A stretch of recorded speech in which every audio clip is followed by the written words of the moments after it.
Welcome to super fast news. నేను Gracy Achari. నేను హిమబిందు. తాడిపత్రిలో జేసీ ప్రభాకర్ రెడ్డి వర్గీయుల దాష్టీకాలు పెరిగిపోతున్నాయి. పట్టపగలు అందరూ చూస్తుండగా వైఎస్ఆర్సీపీ నేత కేశవరెడ్డిపై హత్యాయత్నం చేశారు జేసీ ప్రభాకర్ రెడ్డి వర్గీయులు. టీ తాగుతుండగా కేశవరెడ్డిపై జేసీ వర్గీయులు దాడి చేశారు. ఘటనలో కేశవరెడ్డికి తీవ్ర గాయాలయ్యాయి. తాడిపత్రి ప్రభుత్వాసుపత్రికి తరలించగా అక్కడికి కూడా చేరుకుని రెండోసారి దాడి చేశారు. తాడిపత్రి ప్రభుత్వాసుపత్రిపై రాళ్ల దాడికి తెగబడ్డారు టీడీపీ గూండాల దాడులు చేస్తున్నా పోలీసులు పట్టనట్టుగా వ్యవహరించారు. తాడిపత్రిలో శాంతి భద్రతలు క్షీణించాయని అన్నారు మాజీ ఎమ్మెల్యే కేతిరెడ్డి పెద్దారెడ్డి. ప్రజలకు రక్షణ కల్పించాల్సిన పోలీసులు టీడీపీ నేత జేసీ ప్రభాకర్ రెడ్డి దాడులకు సహకరిస్తున్నారని ఆరోపించారు. తాడిపత్రి పిఎస్ వద్ద వైఎస్ఆర్సీపీ నేత కేశవరెడ్డిపై జరిగిన హత్యాయత్నాన్ని ఖండించారు. జేసీ ప్రభాకర్ రెడ్డికి తొత్తులుగా పోలీసులు వ్యవహరిస్తున్నారని మండిపడ్డారు. జేసీ దాడులకు తెగబడుతున్నా ఎందుకు చర్యలు తీసుకోవడం లేదని కేతిరెడ్డి పెద్దారెడ్డి ప్రశ్నించారు. కనీసం మా వాళ్ళందరినీ వైఎస్ఆర్సీపీ కార్యకర్తలను అందరినీ కూడా హాస్పిటల్ లోపల పెట్టి వాకిన్లేసి బయట తెలుగుదేశం కార్యకర్తలకు సపోర్ట్ చేస్తూ వాళ్లతో హాస్పిటల్ పైన దాడి జరిగింది. కేవలం పోలీసులు ఈ మధ్యకాలంలో ఎక్కడ ఘర్షణలు జరిగినా ఏం జరిగినా మేము మెసేజ్ ఇచ్చినా ఫోన్ చేసి చెప్పినా కూడా ఆ స్పాట్కు పోయి చూసే పరిస్థితి కూడా లేదు. ప్రేక్షక పాత్ర మాత్రం వస్తున్నారు. సొంత నియోజకవర్గం వైఎస్ఆర్ జిల్లా పులివెందులలో పర్యటిస్తున్నారు వైఎస్ జగన్మోహన్ రెడ్డి. 3 రోజుల పర్యటనలో భాగంగా తొలి రోజు బాక్రాపురంలోని క్యాంప్ కార్యాలయంలో నిర్వహించిన ప్రజా దర్బార్లో పాల్గొన్నారు వైఎస్ జగన్. ప్రజలతో మమేకమయ్యారు. సమస్యలు తెలుసుకుని వారి నుంచి వినతులు స్వీకరించారు. ప్రతి కార్యకర్తను ఆప్యాయంగా పలకరిస్తూ కష్టసుఖాలు అడిగి తెలుసుకున్నారు. సమస్యల పరిష్కారానికి అవసరమైన చర్యలు తీసుకుంటామని హామీ ఇచ్చారు. మాజీ సీఎం వైఎస్ జగన్ రాకతో పులివెందులలో సందడి వాతావరణం నెలకొంది. రేపు వేముల మండలం భూమయ్యగారిపల్లిలో లక్ష్మీ నరసింహస్వామి దేవాలయాన్ని సందర్శించి ప్రత్యేక పూజలు నిర్వహిస్తారు. వైఎస్ జగన్మోహన్ రెడ్డి ముఖ్యమంత్రిగా ఉన్న సమయంలో లక్ష్మీ నరసింహస్వామి దేవాలయానికి 1.5 కోటికి పైగా నిధులు మంజూరు చేశారు. పులివెందుల ఏరియా డెవలప్మెంట్ అథారిటీ నిధులు, దాతల విరాళాలతో కడప ఎంపీ వైఎస్ అవినాష్ రెడ్డి దేవాలయాన్ని పునర్నిర్మించారు.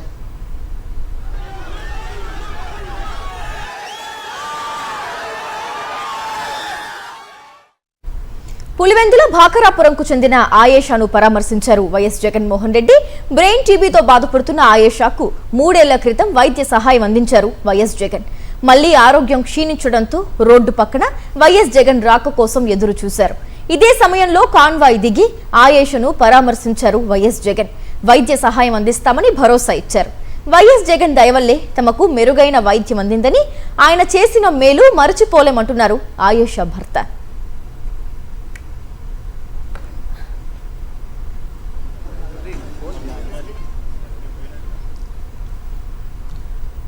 వైఎస్ఆర్సీపీ నేతలతో సజ్జల రామకృష్ణారెడ్డి టెలికాన్ఫరెన్స్ నిర్వహించారు. ఎస్ఐఆర్ పై అంతా అప్రమత్తంగా ఉండాలని సూచించారు. వైఎస్ఆర్సీపీ సానుభూతి పరుల ఓట్లు పోకుండా కాపాడుకోవాలన్నారు. రానున్న 2 నెలలు అత్యంత కీలకమని, అడ్డదారుల్లో ఓట్ల తొలగింపుకు అధికార పార్టీ ప్రయత్నిస్తోందని ఆరోపించారు. కూటమి కుట్రల పట్ల ప్రతి ఒక్కరూ అప్రమత్తంగా ఉండాలని పార్టీ నేతలకు సూచించారు సజ్జల రామకృష్ణారెడ్డి. ఎస్ఐఆర్ ప్రక్రియలో బూత్ లెవెల్ ఏజెంట్లదే కీలక పాత్ర అన్నారు సజ్జల.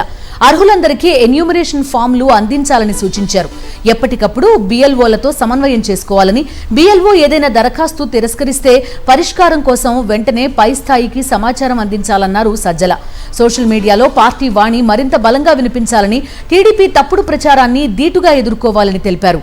పార్టీ సభ్యత్వ నమోదు, ఐడీ కార్డుల వెరిఫికేషన్లో జాప్యం లేకుండా చూసుకోవాలని పార్టీ నేతలకు సూచించారు సజ్జల రామకృష్ణారెడ్డి.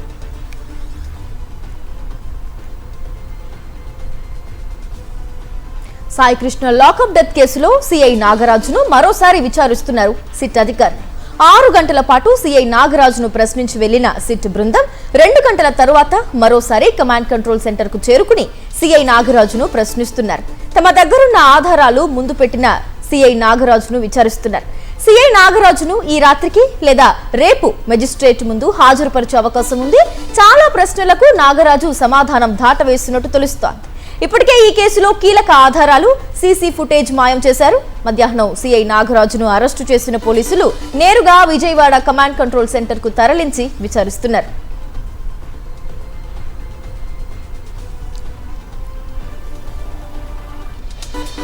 సాయికృష్ణ కేసు క్లోజ్ చేసే కుట్ర జరుగుతోందని ఆరోపించారు వైఎస్ఆర్సీపీ అధికార ప్రతినిధి వంగవీటి నరేంద్ర. నాగరాజును అరెస్టు చేస్తే సరిపోదని అధికారుల పేర్లు బయటపెట్టాలన్నారు. సిపి ప్రమేయంపైన కూడా విచారణ జరిపించాలని డిమాండ్ చేశారు వంగవీటి నరేంద్ర. మేము చాలా స్పష్టంగా మొదటి రోజు నుంచి కూడా సీసీకే టీవీ ఫుటేజ్ అనేవి కూడా దీన్ని తప్పనిసరిగా వీటిని భద్రపరచాలి అని చెప్పని అన్నాం. ఇవాళ వరకు సిపి గారు కానీ డీజీపీ గారు కానీ ఎవ్వరూ కూడా దీని మీద సరైనటువంటి శ్రద్ధ పెట్టలేదు. అంటే దీనికి సిపి గారు కూడా బాధ్యత వహించాల్సిందే. డీజీపీ గారితో సహా ఎవరెవరైతే అధికారులు ఉన్నారో టాస్క్ ఫోర్స్ అధికారులు వీళ్ళందరూ కూడా సిట్ వీళ్ళందరినీ కూడా తప్పనిసరిగా వాళ్ళ యొక్క ఇన్వెస్టిగేషన్లో వాళ్ళని ఇన్వాల్వ్ చేయాలని చెప్పని మేము చాలా స్పష్టంగా కోరుతున్నాం. కృష్ణలంక సీఐ నాగరాజు వేధింపులు తాళలేక సూసైడ్ చేసుకున్న క్రాంతి కుమార్ కుటుంబాన్ని వైఎస్ఆర్సీపీ నేతలు పరామర్శించారు. మాజీ మంత్రి అంబటి రాంబాబు, ఎమ్మెల్సీ మొండితోక అరుణ్ కుమార్, డైమండ్ వజ్రబాబు, కాకుమాను రాజశేఖర్ తో పాటు పలువురు నేతలు క్రాంతి కుమార్ తండ్రి వెంకటేశ్వరరావును పరామర్శించారు. కూటమి పాలనలో పోలీస్ స్టేషన్లు దౌర్జన్యాలకు అడ్డాగా మారాయని వారు మండిపడ్డారు. క్రాంతి కుమార్ కేసుతో పాటు సాయికృష్ణ కేసును సిబిఐతో విచారణ జరిపించాలని డిమాండ్ చేశారు వైఎస్ఆర్సీపీ నేతలు. పేరుపోవు క్రాంతి కుమార్ని తీసుకువెళ్ళడం, ఇంకా ఆయనతో పాటు ఎవరైనా కుర్రవాళ్ళు ఉంటే, రౌడీ షీటర్లు ఉంటే వాళ్ళందరి లిస్టు తీసుకుని వాళ్ళని కూడా పిలిపించడం, ఇతని ద్వారా వాళ్ళ ద్వారా గంజా అమ్మించే కార్యక్రమం చేయటం, ఆ గంజా అమ్మించిన దానిలోంచి లాభాలు పొందటం, ఏంటి సైకిల్ లాగా జరుగుతుందనే మాట సుమారుగా ఆయన చెప్పాడు. నాకు ఆశ్చర్యం వేసింది. ఇదే విషయం మన గాదే సాయికృష్ణ వ్యవహారంలో కూడా ఆయన ఫోన్ నుంచి కొంతమందిని పిలిపించారంట. అంటే గంజా అమ్మించే కార్యక్రమం, ఇల్లీగల్ కార్యక్రమాలు చేయించే కార్యక్రమం, ఎవరైతే రౌడీ షీటర్లుగానో నమోదయ్యారో వాళ్ళ చేత చేయించి డబ్బులు సంపాదించుకునే కార్యక్రమం చేస్తున్నారా ఎవరైనా అనేటువంటి సందేహం కలుగుతుంది. ఆ కోణంలో కూడా ఇవాళ ఎంక్వైరీ చేయాల్సినటువంటి అవసరం ఉంది. 2 కేసులు కూడా. పల్నాడు జిల్లా నరసరావుపేటలో మాజీ ఎమ్మెల్యే బొల్లా బ్రహ్మనాయుడిని పరామర్శించారు. మాజీ మంత్రి పేర్ని నాని, ఎమ్మెల్సీ లేళ్ల అప్పిరెడ్డి, మాజీ ఎమ్మెల్యే గోపిరెడ్డి శ్రీనివాసరెడ్డి. బొల్లా బ్రహ్మనాయుడిపై తెలంగాణ ప్రభుత్వం అక్రమ కేసు పెట్టిందన్నారు పేర్ని నాని. బాధితుడిపైనే కేసులు పెట్టడం ఏంటని ప్రశ్నించారు. తెలంగాణ ప్రభుత్వానికి ఏపీలో ఉన్న ప్రభుత్వ పెద్దలకు ఎలాంటి సంబంధాలున్నాయో అందరికీ తెలుసన్నారు. తెలంగాణలో ఉన్నది కాంగ్రెస్ ప్రభుత్వం అనే కంటే కూడా తెలుగు కాంగ్రెస్ ప్రభుత్వం అక్కడ నడుస్తుందనేది మనకు అర్థమవుతుంది. ఇక్కడ ప్రభుత్వాన్ని నడిపేటువంటి వాళ్ళకి, అక్కడ ప్రభుత్వం నడిపే వాళ్ళకి ఏ మేరకు లాలూచి ఉంది, ఏ రకంగా మనం బజార్లో టీ స్టాల్కి వెళ్ళి 1/2 టీ అట్టా తాగుతాం, అట్ట షేరింగ్ టీ అట్టా వీళ్ళందరూ కూడా పవర్ షేరింగ్లో అక్కడ ఇక్కడ పవర్ షేరింగ్ నడుపుకుంటున్నారనేది మనకు అర్థమవుతుంది కదా. అంటే అక్కడైనా ఎక్కడైనా కేసు పెట్టదలుచుకుంటే ఎక్కడైనా పెట్టగలరు వీళ్ళు. తప్పుడు case. TTD chairman BR Naidu కార్యాలయం అరాచక శక్తులకు అడ్డాగా మారిందని టీటీడీ మాజీ చైర్మన్ భూమన కరుణాకర్ రెడ్డి విమర్శించారు. కూటమి పాలనలో తిరుమలలో దళారీ వ్యవస్థ పేట్రేగిపోయిందన్నారు. 64 మందికి సుప్రభాత టికెట్లు ఇప్పిస్తానంటూ దళారీ మోసం చేశాడు అంటే టీటీడీలో అవినీతి, దళారీ వ్యవస్థ ఎంతలా రాజ్యం వెళుతుందో అర్థమవుతుందన్నారు. 2 ఏళ్ల పరిపాలనలో ఆనం రామనారాయణ రెడ్డి గారు అలాగే ముఖ్యమంత్రి గారు మీ పాలనలో అనునిత్యము కనీసమంటే 700-800కు పైగా బ్రేక్ దర్శన్ టిక్కెట్లు 5,000 రూపాయలకు అమ్ముతున్నారు. మీ పాలనలో 300 రూపాయల టిక్కెట్లు దాదాపు 3,000 రూపాయలకు ఒక్కొక్కటి కొన్ని వేలు అమ్ముతున్నారు. ఎవరికి కూడా దొరకనటువంటి సుప్రభాతం టిక్కెట్లు 6,000 రూపాయలకు అమ్ముతున్నారు. హైదరాబాద్ మెట్రో విస్తరణపై కేంద్రం రాష్ట్ర చర్చలు సఫలమయ్యాయి. మెట్రో విస్తరణకు కన్సల్టెంట్ గా ఎస్బీఐ క్యాప్స్ ని నియమించారు. సమన్వయ సభ్యులుగా కేంద్ర రాష్ట్ర అధికారులను నియమించారు. సీఎం రేవంత్ కేంద్ర మంత్రుల సమావేశంలో ఈ నిర్ణయం తీసుకున్నారు. మెట్రో విస్తరణపై కేంద్రం కొత్త విధానాన్ని ప్రతిపాదించగా దానికి సీఎం రేవంత్ కూడా అంగీకరించారు. దీని ప్రకారం మళ్లీ కొత్తగా ఫేజ్ 1 వాల్యుయేషన్ చేయనున్నారు. వాల్యుయేషన్ తర్వాత రుణ సేకరణ, రుణ సంస్థ ఎంపికపై నిర్ణయం తీసుకునే అవకాశం ఉంది. ఓవరాల్ గా ఎస్బీఐ కన్సల్టెన్సీ నివేదిక ఆధారంగా ఆధారంగా హైదరాబాద్ మెట్రోకు సంబంధించి భవిష్యత్ కార్యాచరణ రూపొందించే అవకాశం ఉంది. హైదరాబాద్ మెట్రో రైల్ కేంద్రంగా పొలిటికల్ వార్ కొనసాగుతోంది. మెట్రో రైల్ పేరుతో రేవంత్ రెడ్డి, కిషన్ రెడ్డి డ్రామాలాడుతున్నారని కేటీఆర్ ఫైర్ అయ్యారు. 30,000 కోట్ల మెట్రో రైల్ ఆస్తులపైన రేవంత్ రెడ్డి కన్ను పడిందని, అందుకే ఎల్ఎన్టీ అధికారులను బ్లాక్మెయిల్ చేసి వారిని రాష్ట్రం నుంచి తరిమేశారని ఆరోపించారు కేటీఆర్. కొత్త డ్రామాలు ఆడుతున్నాడు. లకడికా పూల్ నుంచి పటాన్ చెరువు వరకు మెట్రో మనం ప్రతిపాదిస్తే భారతీయ జనతా పార్టీ ప్రభుత్వం వాళ్ళు ఇయ్యలే. ఎక్కడనో ఉత్తరప్రదేశ్లో చిన్న చిన్న పట్టణాలకు ఇచ్చినారు. కానీ మనకు లకడికా పూల్ నుంచి పటాన్ చెరువు వరకు 36 కిలోమీటర్లు పెడితే ఇంట్లో ట్రాఫిక్ లేదు, ఇంట్లో ఎక్కటోళ్ళు లేరు అని చెప్పి మనకు బీజేపీ సహకరించలేదు. కానీ ఇవాళ డ్రామాలు ఆడుతున్నారు రేవంత్ రెడ్డి గారు, కిషన్ రెడ్డి గారు ఇద్దరు కలిసి. ఈయనేదో అడిగినట్టు, ఆయనేదో ఇచ్చినట్టు, ఏదో ఇద్దరు కలిసి ఢిల్లీలో మళ్ళీ నాటకాలు ఆడుతూ ఉన్నారు. ఒకటి మాత్రం నేను మీకు పక్కా చెప్తా ఉన్నా, మళ్ళీ మెట్రో పట్టాలు ఎక్కాలి అంటే 2028లో కేసీఆర్ తిరిగి రావాల్సిందే. మొదటి దశ ఎలక్షన్ కమిషన్ కేంద్ర ప్రభుత్వం చేతిలో కీలుబొమ్మగా మారిందన్నారు టీపీసీసీ చీఫ్ మహేష్ కుమార్ గౌడ్. బీహార్, పశ్చిమ బెంగాల్ ఎన్నికల్లో దొడ్డిదారిలోనే బీజేపీ అధికారంలోకి వచ్చిందన్నారు. సంగారెడ్డి జిల్లా ఆందోళ్ బీఎల్ఏల సమావేశంలో పాల్గొన్న ఆయన ఓటరు నమోదుపై అప్రమత్తంగా ఉండాలన్నారు. బీజేపీ అప్రజాస్వామిక విధానాలను అడ్డుకోవాలని సూచించారు మహేష్ కుమార్ గౌడ్. అర్హత కలిగి ఉండి కూడా ఇది మనకు పడదు, ఇది మమతా బెనర్జీకి పోతుంది ఓటు అనుకున్న ఓటునల్లా తొలగిస్తూ పోయారు. అట్లా 91 లక్షల ఓట్లు తొలగించి కేవలం 30 లక్షల ఓట్లు జత చేశారు. 60 లక్షల ఓట్లు బయట ఉండిపోయినాయి. నేను మమతా గారు ఓడిపోయింది కేవలం 30 లక్షల ఓటుతో. సో ఆ రకమైనటువంటి కార్యక్రమం తెలంగాణలో జరగకూడదని, అర్హత కలిగిన ప్రతి పేదవాడి ఓటు జత కావాలని ఇంత తీక్షణంగా ఇంత దూరుతూ ముందుకు పోతా ఉన్నాం. బీఆర్ఎస్ కార్యకర్తలను ఇబ్బంది పెడుతున్న పోలీసుల భరతం పడతామన్నారు మాజీ మంత్రి హరీష్ రావు.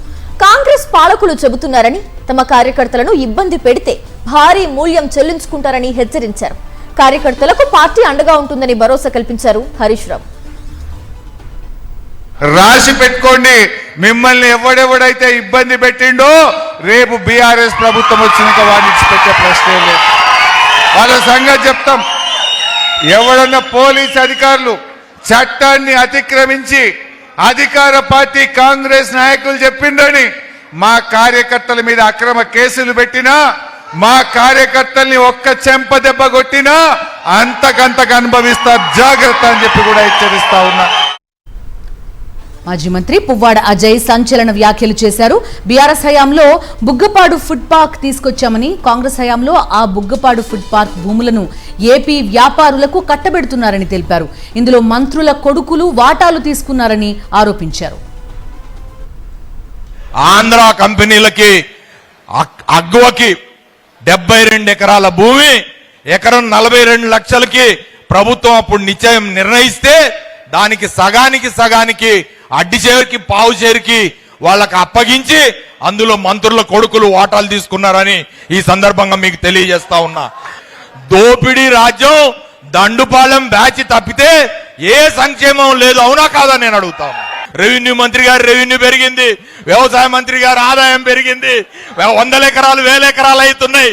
కానీ మా గిరిజన ప్రాంత ప్రజలకి బిడ్డలకు మాత్రం ఏం జరగలే, ఏమోనగూరలే.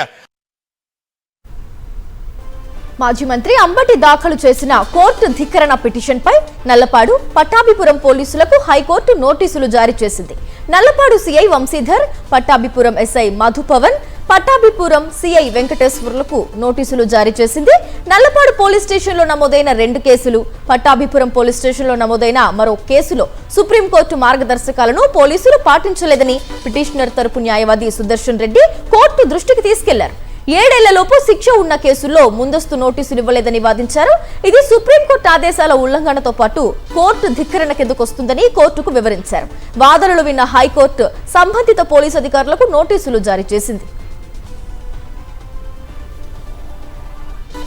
కూటమి ఎమ్మెల్యేల చేతుల్లోకి అసైన్డ్ భూములు పెట్టేందుకు చంద్రబాబు సర్కార్ సిద్ధమైంది. ఇన్ఛార్జ్ మంత్రి ఆధ్వర్యంలో అసైన్డ్ కమిటీలను రద్దు చేసింది. ఎమ్మెల్యేలను చైర్మన్లుగా చేయాలని కేబినెట్ నిర్ణయించింది. నియోజకవర్గంలో అసైన్డ్ భూములపై నిర్ణయం ఎమ్మెల్యేలకు అప్పగించింది. అలాగే గీతం యూనివర్సిటీలో 45 మీటర్ల ఎత్తు వరకు స్కూల్ భవన నిర్మాణం కోసం ఫైర్ ఎన్ఓసికి కేబినెట్ ఆమోదం తెలిపింది. ఎన్టీఆర్ వైద్య సేవ ట్రస్ట్ బిల్ డిస్కౌంటింగ్ సిస్టమ్ కు మంత్రివర్గం గ్రీన్ సిగ్నల్ ఇచ్చింది. అయితే వడ్డీ భారాన్ని ఆసుపత్రులే భరించాలని కేబినెట్ నిర్ణయించింది. ఏపీఎస్ఆర్టీసీ ఉద్యోగులు ఆందోళన బాటపట్టారు.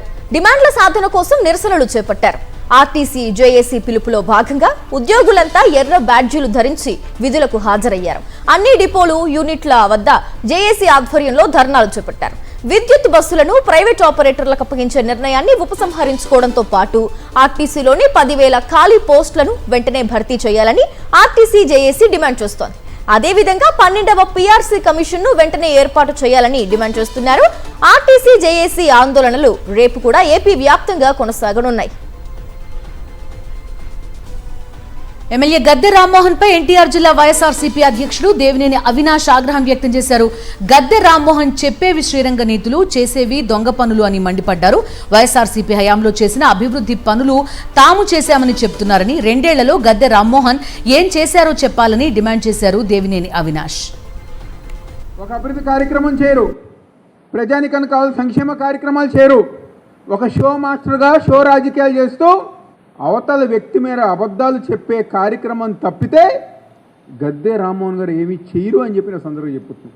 మేము 5 సంవత్సరాల్లో ఏ అభివృద్ధి కార్యక్రమం చేసామో, ప్రజానికానికి ఎంత సంక్షేమ కార్యక్రమాలు చేసామో మేము చెప్పగలం. ప్రతి డివిజన్లో ఏ కార్యక్రమం చేసామో ఆ కార్యక్రమం మేము చెప్పగలం. ఒక్క కార్యక్రమం ఇది నేను చేశాను అని చెప్పని ఒక్క కార్యక్రమం మీకు ఉందా అని గద్దె రామ్మోహన్ గారు అని చెప్పని మేము అందరం గారు క్వశ్చన్ చేస్తున్నాం. అనకాపల్లి జిల్లా పరవాడ ఫార్మాసిటీలో భారీ అగ్ని ప్రమాదం జరిగింది. ఫార్మాసిటీలోని దక్షిణ ఎనర్జీ కెమికల్ కంపెనీలో పెద్ద ఎత్తున మంటలు చెలరేగడంతో అక్కడే ఉన్న 2 కార్మికులు సజీవ దహనమయ్యారు. మృతులు అచ్యుతాపురంకు చెందిన వెంకటేష్, త్రినాథ్ గా గుర్తించారు. ప్రమాదంలో పలువురు కార్మికులు తీవ్రంగా గాయపడ్డారు.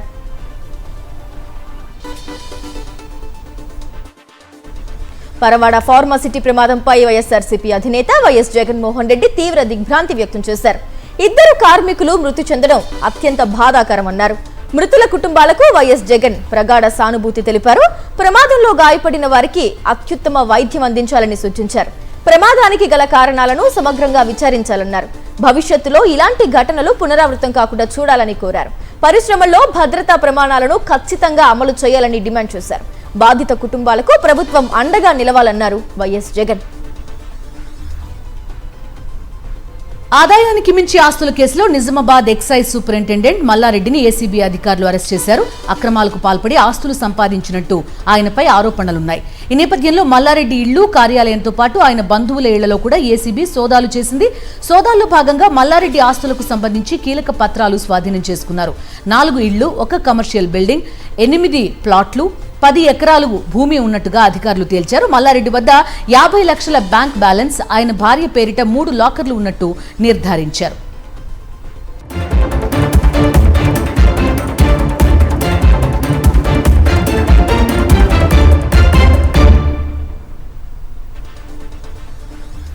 రాష్ట్రపతి భవన్లో పద్మ అవార్డుల ప్రధానోత్సవం ఘనంగా జరిగింది. మొత్తం 65 మంది ఈ ప్రతిష్టాత్మక పురస్కారాలు స్వీకరించారు. మలయాళ సూపర్ స్టార్ మమ్ముట్టి పద్మభూషణ్ అందుకున్నారు. రాష్ట్రపతి ద్రౌపది ముర్ము ఆయనకు పురస్కారం ప్రదానం చేశారు. ప్రఖ్యాత ఆంకాలజిస్ట్, భారతీయ అమెరికన్ నోరీ దత్తాత్రేయుడు, ప్రముఖ గాయని Alka Yagnik, tennis legend Vijay Amritraj Padma Bhushan award అందుకున్నారు. జేఎంఎం వ్యవస్థాపకుడు సిబు సోరెన్ కు మరణాంతరం పద్మభూషణ్ ప్రకటించగా ఆయన తరపున కుటుంబ సభ్యులు పురస్కారం స్వీకరించారు. Cricketer Rohit Sharma, hockey player Savitri Punia, తెలంగాణకు చెందిన ప్రముఖ సైంటిస్ట్ డాక్టర్ గడ్డమణుగు చంద్రమౌళి, నటులు రాజేంద్ర ప్రసాద్, మురళీమోహన్, ఆర్ మాధవన్ సహా 59 మంది పద్మశ్రీలు అందుకున్నారు.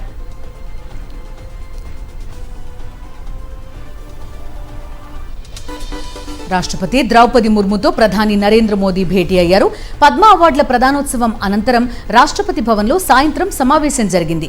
కేంద్ర మంత్రివర్గం పునర్వ్యవస్థీకరణ ఊహాగానాల వేళ ఈ భేటీ జరగడం ప్రాధాన్యత సంతరించుకుంది. సమావేశం ఫోటోలను రాష్ట్రపతి కార్యాలయం ఎక్స్ వేదికగా షేర్ చేసింది. భారత్కు విక్రయిస్తున్న ఆయుధాలకు సర్వీసులను అందించేందుకు అమెరికా అంగీకరించింది. అపాచీ అటాక్ హెలికాప్టర్లు M777A2 శతఘ్నులకు సంబంధించి సర్వీసులను యుఎస్ అందించనుంది. ఈ డీల్ విలువ $482 మిలియన్, అంటే 4,557 కోట్లని అంచనా. దీంతో అమ్ముల పొదిలోని కీలక ఆయుధాల నిర్వహణ, లాజిస్టిక్స్ శిక్షణ, సాంకేతిక సాయం వంటి వాటికి ఇబ్బంది ఉండదని అధికారులు భావిస్తున్నారు. మే 18న అపాచీ హెలికాప్టర్లు M777A2 హావిట్జర్ల సర్వీసింగ్ సేవల అమ్మకంపై అమెరికా విదేశాంగ శాఖ సమాచారం ఇచ్చింది. పర్వతమయ సరిహద్దుల్లో శత్రు సేనలను మట్టుబెట్టేందుకు అమెరికా నుంచి అపాచీ హెలికాప్టర్లు శతఘ్నులను కొనుగోలు చేసింది. ఇవిగాక AH-64E అపాచీ యుద్ధ హెలికాప్టర్లను భారత్ ప్రస్తుతం వినియోగిస్తోంది. ముఖ్యమంత్రి విజయ్, విపక్ష నేత ఉదయనిధి స్టాలిన్ సవాల్ ప్రతి సవాళ్లతో తమిళనాడు అసెంబ్లీ హీటెక్కింది. సభలో కీలక ప్రసంగం చేసిన సీఎం విజయ్ డీఎంకేపై ఘాటు విమర్శలు చేశారు. డీఎంకే భారీగా అవినీతికి పాల్పడిందని, పార్టీ ఫండ్ కోసం టాస్మాక్ ఆదాయాన్ని లూటీ చేసిందని డైరెక్ట్ అటాక్ చేశారు విజయ్. దీనికి స్ట్రాంగ్ కౌంటర్ ఇచ్చారు విపక్ష నేత ఉదయనిధి. దమ్ముంటే నిరూపించాలని సవాల్ విసిరారు. సీఎం విజయ్ అసెంబ్లీని థియేటర్గా మార్చేశారని, స్పీకర్ కట్ యాక్షన్ చెప్తుంటే ఆయన నటిస్తున్నారని సెటైర్లు వేశారు ఉదయనిధి.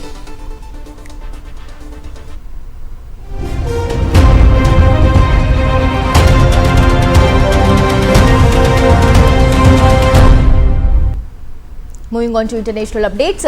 అమెరికా, ఇరాన్ల మధ్య శాంతి ఒప్పందంతో హార్ముజ్ జలసంధిలో నౌకాయానం తిరిగి ఊపిరి పీల్చుకుంటోంది. తాజా పరిస్థితులపై అమెరికా అధ్యక్షుడు డొనాల్డ్ ట్రంప్ స్పందించారు.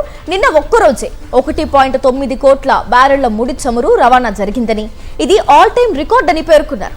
చమురు ధరలు పడిపోతున్నాయని, ప్రపంచం సురక్షితమైన ప్రదేశంగా మారిందంటూ ట్రూత్ సోషల్ వేదికగా పోస్టు చేశారు. ఇక ఇరాన్తో ఒప్పందం గురించి ప్రస్తావిస్తూ భవిష్యత్తులో అత్యున్నత స్థాయి అణు తనిఖీలకు ఆ దేశం అంగీకరించిందన్నారు ట్రంప్. అమెరికాలో వలసదారుల పరిస్థితి దినదిన గండంలా మారింది. ఎప్పుడు ఏ రూల్ తల మీద పడుతుందో అర్థం కాని పరిస్థితి. తాజాగా గ్రీన్ కార్డ్ హోల్డర్లకు షాక్ ఇచ్చింది ట్రంప్ ప్రభుత్వం. పౌరసత్వ దరఖాస్తు ఫీని భారీగా పెంచాలని చూస్తోంది. ఏకంగా 75% పెంపుకు ప్రతిపాదించింది. ప్రస్తుతం అమెరికా పౌరసత్వం కోసం దరఖాస్తు చేసుకునే వారికి $760 ఫీ, అంటే భారతీయ కరెన్సీలో 65,360 రూపాయలుగా ఉంది.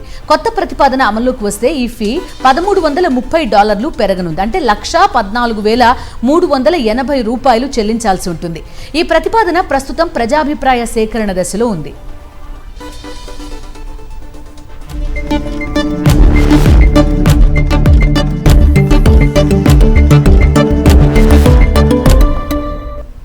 Coming to the business updates. దేశీయ స్టాక్ మార్కెట్ సూచీలు భారీ నష్టాల్లో ముగిశాయి. అంతర్జాతీయ మార్కెట్లతో పాటు దేశీయ మార్కెట్ సూచీలు నష్టాలు చవిచూశాయి. ఆరంభంలో స్వల్ప నష్టాలకే పరిమితమైన సూచీలు ఆఖరులో భారీ నష్టాల్లోకి జారుకున్నాయి.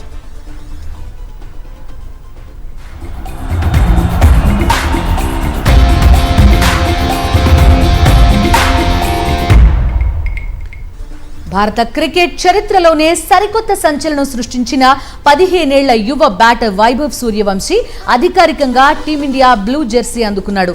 ఐర్లాండ్, ఇంగ్లాండ్లతో జరగబోయే T20 సిరీస్ల కోసం భారత సీనియర్ జట్టుకు ఎంపికైన అతను జాతీయ జట్టు జెర్సీని చూసి తీవ్ర భావోద్వేగానికి గురయ్యాడు.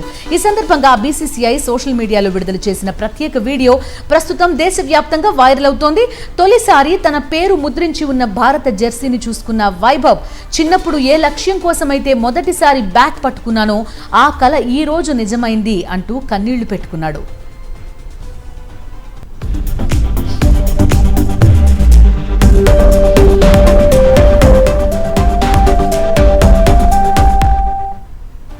తమిళనాడు సీఎం విజయ్ పుట్టినరోజు సందర్భంగా ప్రముఖులంతా ఆయనకు శుభాకాంక్షలు చెప్పారు. ఆయన స్నేహితురాలు త్రిష తప్ప. దీంతో నెట్టింట ఒకటే చర్చ నడిచింది. అనేక వార్తలు, కథనాలు సోషల్ మీడియాలో చక్కర్లు కొట్టాయి. వాటన్నింటికీ ఒకే ఒక ఫోటోతో చెక్ పెట్టారు త్రిష.